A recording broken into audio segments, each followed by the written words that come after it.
First Assault is a team-based online shooter by Korean developer Neople, best known for their free-to-play brawler Dungeon Fighter Online. When the game was first announced, it was met with some controversy since straight-up action has never really been what Ghost in the Shell is about, and as an adaptation of the anime's themes, First Assault will certainly leave you wanting. But after some hands-on time with the game, it certainly has potential as an anime action title. First Assault focuses on the cybernetic task force which starred in Standalone Complex, Section 9. The developers cite a particular episode of the anime, episode 24 of Season 1, in which Section 9 works together to defeat an opposing special ops team, as a strong influence on their design, and have worked to make First Assault a tactical team-based game. They envision Counter-Strike, but with cyber soldiers. Those cyber soldiers consist of 8 characters, each of which has a unique ability.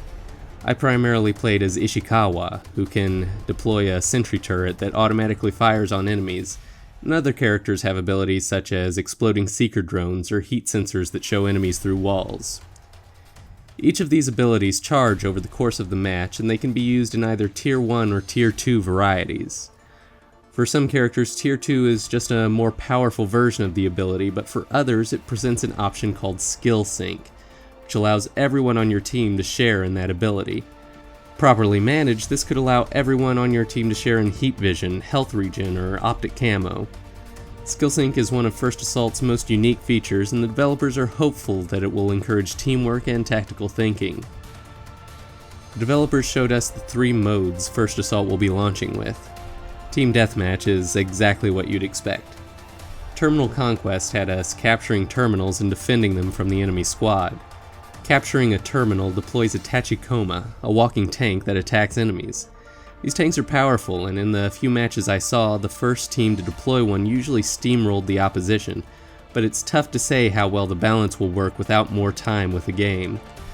The final mode was Demolition, a round-based no respawn mode where one team tries to plant explosives in a specific location while the other team defends. Most of the modes were focused on 5v5 play, and the game's max is currently 8v8. Between matches, you'll be able to spend in-game currency on weapons, attachments, and upgrades. All weapons and attachments have trade-offs, so no particular loadout is straight up better than any other. Even adding a sight to a weapon increases its weight, slowing your movement speed.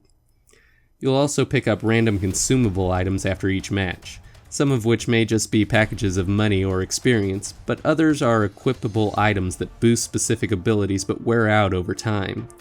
These trade-offs will hopefully lead to a game with a diverse selection of loadouts for different playstyles.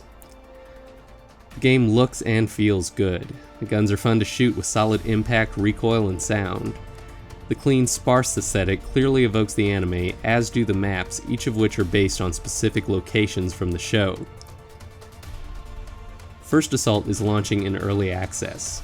Players can either sign up for the beta at Nexon's official site or purchase an access pack with additional weapons and currency for anywhere from $5 to $30. While purchasing your way into a beta for a free-to-play game doesn't paint the brightest picture for First Assault's monetization, the developers promise that all gameplay-relevant items will be available through in-game currency. Paid options will be limited to cosmetic and convenience items. While it may not be the game Ghost in the Shell fans wanted, First Assault has the potential to be a very cool shooter. The developers characters and weapons, and promise to let fan feedback dictate the direction of the game. You can check out the game for yourself through Steam or Nexon's official site starting today.